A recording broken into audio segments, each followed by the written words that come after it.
Good evening, Inspire. How's everyone doing? Fine? Is it worth it, really? Is it worth it, Inspire? To tell you the truth, it's worth it just to get a weekend away from the kids, isn't it? I mean, don't get me wrong, I've got kids. I love my kids. They're great kids. I've got 3 daughters. But, you know, sometimes it's difficult when you're the only bloke in the house. I'm officially a sexual minority in my own home.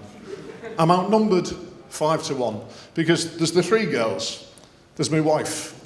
And God love him, even my dog now identifies as female.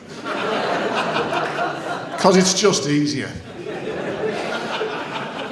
And I don't know if you know this, ladies and gentlemen, but when women live together, there's some strange biochemical self-defense mechanism that kicks in that makes them form a coalition. You know, like Charlie's Angels, or in my case, the Witches of Eastwick. And you can't say anything. You know, I've not been right since 1998. And you argue with one of them, you argue with them all. And they can scent the blood in the water, you know, like sharks, only more efficient. And the slightest thing will kick them off. Oh, that's a nice top. What do you mean, that's a nice top? I'm just saying that's a nice top. So why are you having a go at my top? I'm not having a go at your top. I just said it was a nice top. You're having a go at my top, and then the second one, you're having a go at her top. Why are you having a go at her top? I'm not having a go at her top.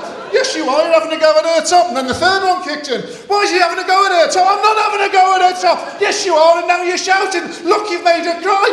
And then the wife kicks in. Who's made who cry? He has. Shouting at her over the top. I'm not shouting. It's a nice fucking top.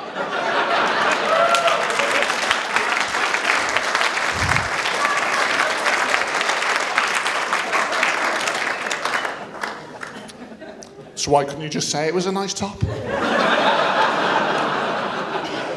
And it was worse a few years ago because they were all teenagers at the same time. I mean, not the wife, obviously. Yeah. But anyway, the good news is that the youngest's getting married. She says she's getting married, and we couldn't be happier for. Well, I say we couldn't be happy. We couldn't be happier until we found out how much it was going to cost. So we started looking at ways we might be able to save a bit of money on the wedding. Wedding photographers, £1.50 for a wedding photographer.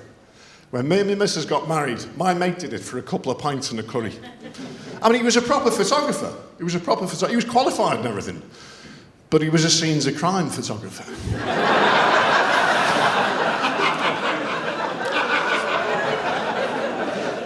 So he wasn't used to working with the living, you know, which came in quite handy with my wife's family. It came in quite handy in general, to tell you the truth, because most Scouse weddings end up being a crime scene, if the truth be known. But it was fine, because, you know, once you got over the initial shock of him turning up with plastic bags on his feet and a shower cap, it was okay. But it got a little bit weird, because we got to the cutting of the cake, and he insisted on photographing the knife separately.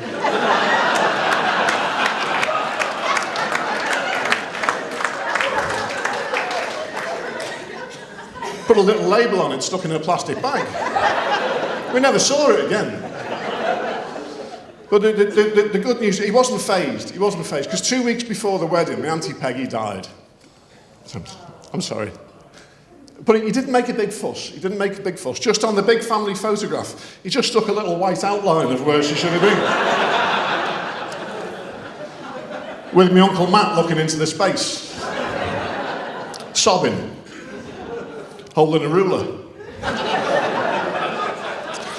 But it's all going ahead, but it's not been easy. It's not been easy getting to this stage, because my girls, they're all really, really good-looking girls. They're gorgeous, honestly. And so that's, over the years, that's attracted quite a bit of male attention. And, you know, as a dad, you feel a bit protective. You feel you've got to do something. And some of these lads, they just, you know, they won't take the hint. They won't take no for an answer.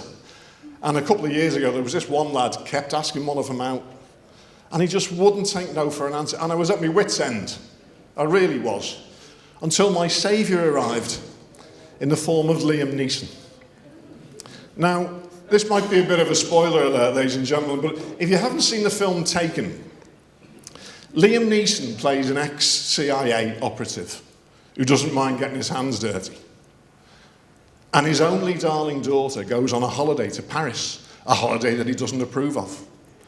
And on her very first day, she's kidnapped by people traffickers. But in the process, she makes a phone call to her dad, and she's screaming down the phone, but she drops the phone. The phone's still live, and Liam Neeson picks it up. And he says to him, I don't know who you are. I don't know what you want. If it's money you're after, I don't have any. But what I do have is a particular set of skills. Skills acquired over a very long career. Skills that might be a nightmare for people like you. Give me my daughter back and that'll be the end of it. I will not look for you. I will not pursue you. But if you don't, I will look for you. I will find you. And I will kill you. Now, in fairness, the lad took it quite well.